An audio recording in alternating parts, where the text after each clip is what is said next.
Good afternoon, ladies and gentlemen. I just want to give a round of applause to all of our sponsors, because without you, we would have never came through the program. So.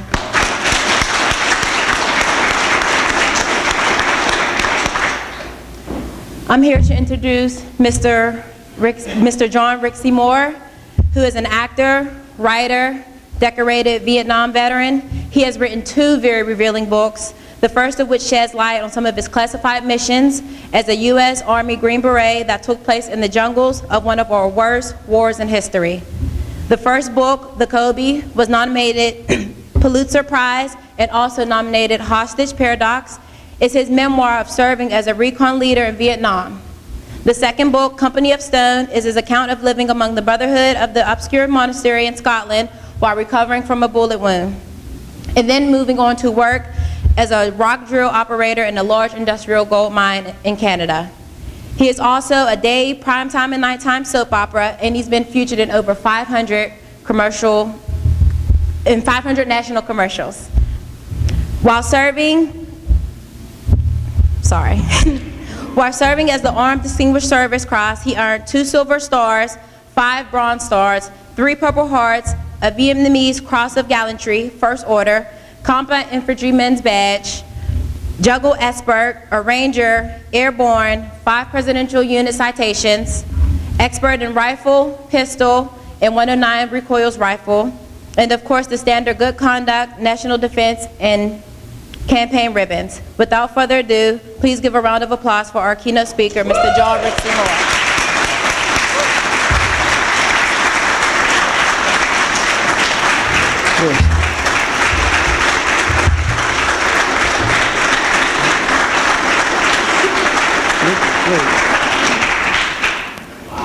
Well, thank you for that platitudinous introduction. You've created a wonderful moment for me to be buried. I am particularly honored to share this space with you today, because I was exactly where you are, but for a different set of reasons when I got out.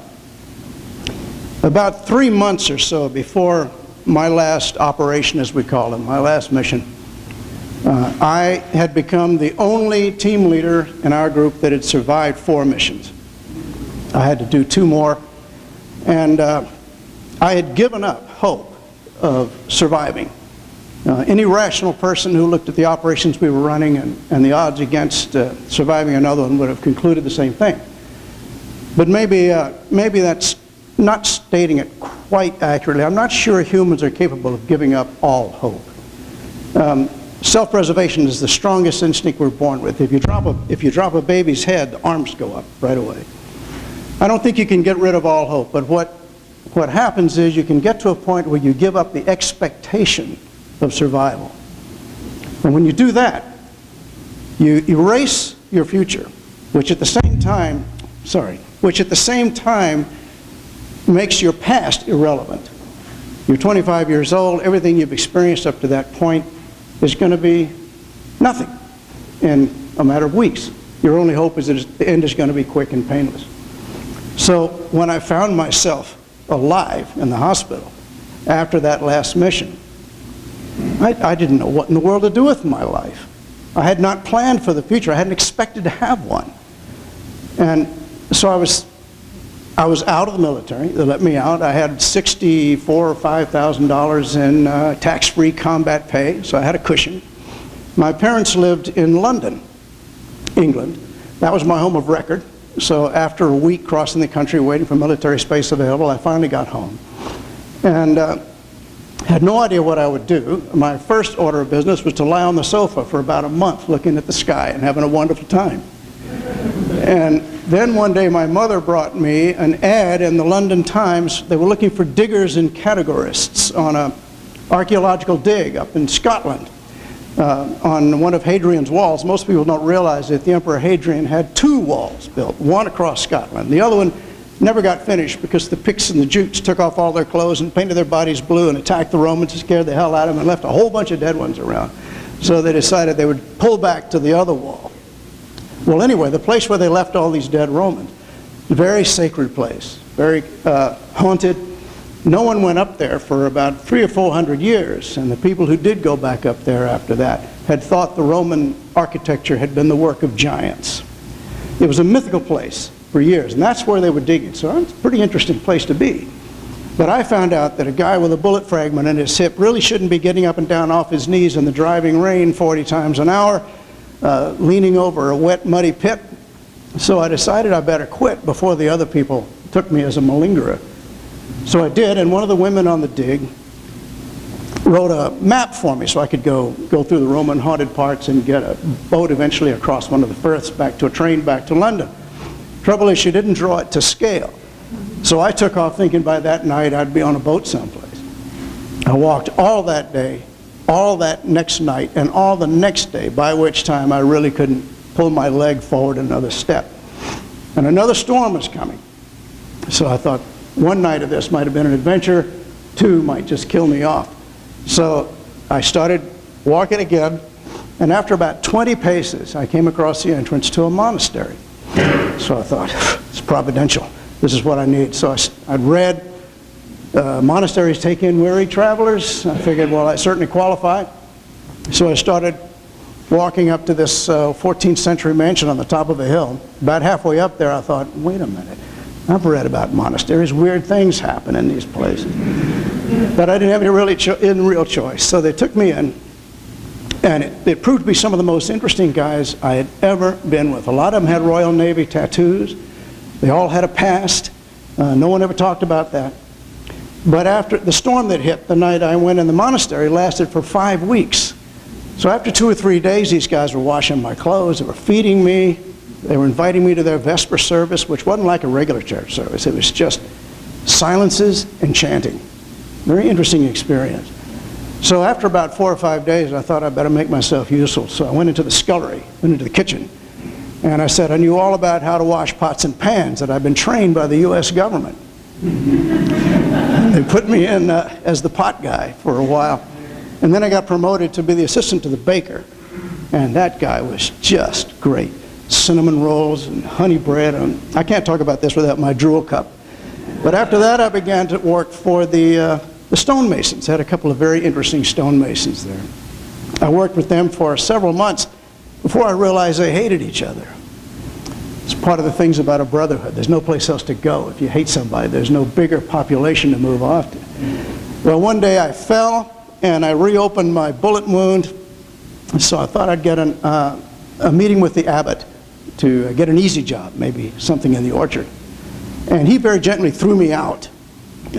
He knew better than I did that I was just copping out. I had to get on with my life. So I left, finally walked into a village, got into a pub to have dinner, and at a table nearby were some out-of-work North Sea oil workers who were complaining about the job opportunities in Scotland were drying up, and that there was a place in Timmins, Ontario called Consolidated Mines, and they were hiring for $60,000 for 90 days work rock drill operators. I had no idea what a rock drill operator was, but I wanted the $60,000, so I went to Canada and got this job, bluffed my way on. They asked me what I knew about rock drills, and I said, well, I knew that philosophically nobody wants a drill for its intrinsic value. What they really want is holes. And they thought this was dramatic enough to take me on. And this, they must have had a weakness for comedy. That proved to be a terrifying job. But I met another group of really interesting guys. A rock drill operator, it's a big steam-driven thing. It's for horizontal use, very heavy. And that thing can ride you to death. But the driller works with a blaster. The blaster is the guy who puts the charges in the holes you make. And my blaster turned out to be a former Nazi U-boat service guy. He was very interesting and probably a war criminal, or he wouldn't be working up in Canada anonymously in a gold mine. He taught me, he explained to me such really interesting sabotage methods, how to kill someone in the mail, how to blow up a train. Now, you know, some sailor doesn't necessarily know that kind of stuff. I thought he had some really arcane knowledge. But we lived in the hotel for the unmarried people.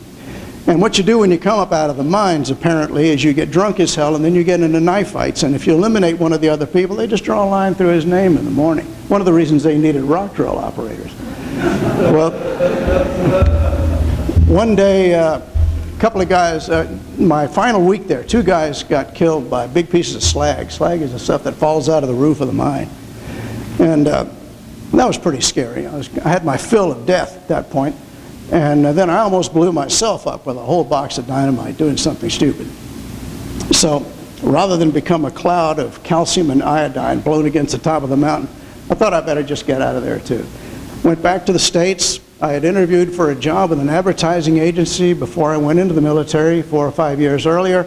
Went back to them. They took me on, and I found out very quickly that I didn't want to spend my life in a suit and a cubicle. So I went back to school, applied to the Wharton School of Business, got my MBA from there. I was hired by the uncle of the wife of the admissions director at Wharton. These how these connections work, to join him in a consulting business.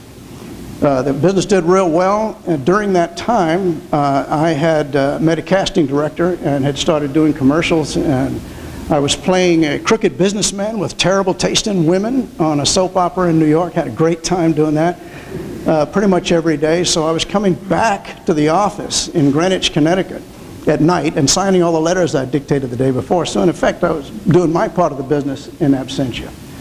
My partner and his wife had just built a house down in Barbados, and they were spending all their time down there. So we came to the realization that the secretaries were really running the business after a while. So we sold it. We sold the business.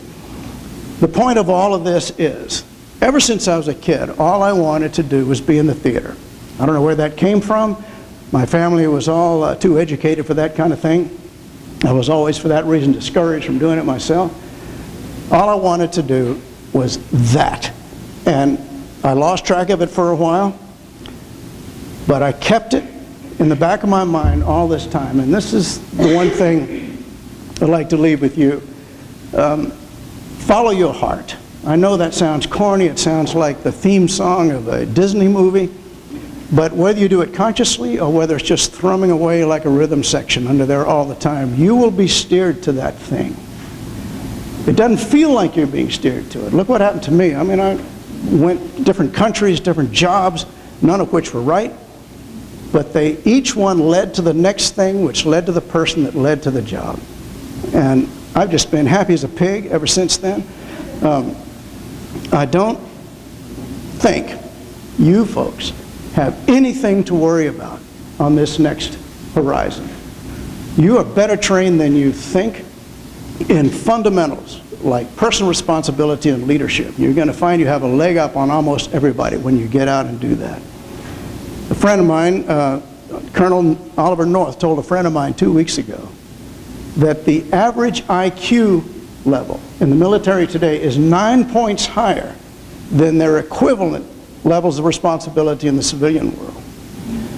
I'm telling you, it is an honor for me to be in a room full of the nation's guardians, and I am really happy to know that the nation's guardians are now going to start populating the civilian and the commercial world to a greater extent than they ever have before.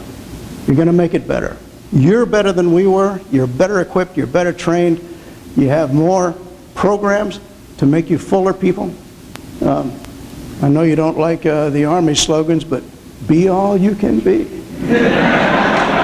Thank you.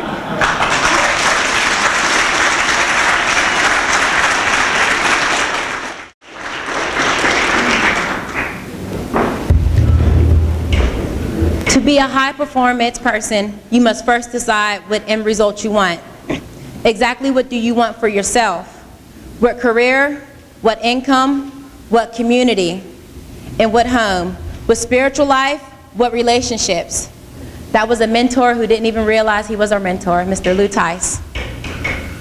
In week 1, we went through a lot of his programs and a lot of his inspirational ideas, and it helped us along the way. Reboot has changed our lives forever, and we will always remember what it did for us, how it improved us, gave us that positive self-talk to know that we can make a difference and we can make our dreams come true.